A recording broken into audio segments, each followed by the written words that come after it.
17 বছর স্বৈরাচার ফ্যাসিস্ট সরকার বারংবার মিথ্যা মামলায় গায়েবী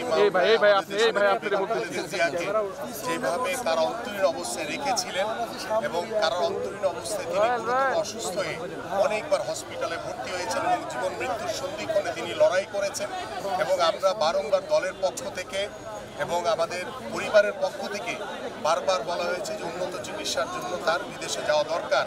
কিন্তু এই ফ্যাসিস্ট সরকারের যে ভয়াবহ রূপ, তাদের যে ভয়ঙ্কর যে চরিত্র, সেটা কিন্তু তারা বারংবার দেখিয়েছে।